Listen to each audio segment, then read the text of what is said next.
ನಮಸ್ಕಾರ ಸ್ನೇಹಿತರೆ, ಇವತ್ತಿನ ವಿಷಯ ರಾಜಕಾರಣಿಗಳ ಆಸ್ತಿ ಎಷ್ಟು ಹೊಂದಿದ್ದಾರೆ ಎನ್ನುವುದನ್ನು ಸಂಪೂರ್ಣವಾಗಿ ತೋರಿಸ್ತೇವೆ. ಈ ವಿಡಿಯೋವನ್ನು ನೋಡಿ. ಸಿದ್ದರಾಮಯ್ಯನವರ ಕುಟುಂಬದ ಬಳಿ 51 ಕೋಟಿ ಆಸ್ತಿಯನ್ನು ಹೊಂದಿದ್ದಾರೆ. ಬಸನಗೌಡ ಪಾಟೀಲ್ ಯತ್ನಾಳ್ ಕುಟುಂಬದ ಬಳಿ 26 ಕೋಟಿ ಆಸ್ತಿಯನ್ನು ಹೊಂದಿದ್ದಾರೆ. ಎಚ್. ಡಿ. ಕುಮಾರಸ್ವಾಮಿ ಕುಟುಂಬದ ಬಳಿ 189 ಕೋಟಿ ಆಸ್ತಿಯನ್ನು ಹೊಂದಿದ್ದಾರೆ. ಎಚ್. ಡಿ. ರೇವಣ್ಣ ಕುಟುಂಬದ ಬಳಿ 80 ಕೋಟಿ ಆಸ್ತಿಯನ್ನು ಹೊಂದಿದ್ದಾರೆ.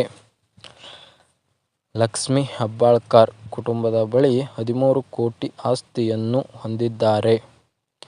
ಸಿ. ಟಿ. ರವಿ ಕುಟುಂಬದ ಬಳಿ 6 ಕೋಟಿ ಆಸ್ತಿಯನ್ನು ಹೊಂದಿದ್ದಾರೆ. ಲಕ್ಷ್ಮಣ ಸವದಿ ಕುಟುಂಬದ ಬಳಿ 37 ಕೋಟಿ ಆಸ್ತಿಯನ್ನು ಹೊಂದಿದ್ದಾರೆ. ಜಗದೀಶ್ ಶೆಟ್ಟರ್ ಕುಟುಂಬದ ಬಳಿ 13 ಕೋಟಿ ಆಸ್ತಿಯನ್ನು ಹೊಂದಿದ್ದಾರೆ. ಬಸವರಾಜ ಬೊಮ್ಮಾಯಿ ಕುಟುಂಬದ ಬಳಿ 52 ಕೋಟಿ ಆಸ್ತಿಯನ್ನು ಹೊಂದಿದ್ದಾರೆ.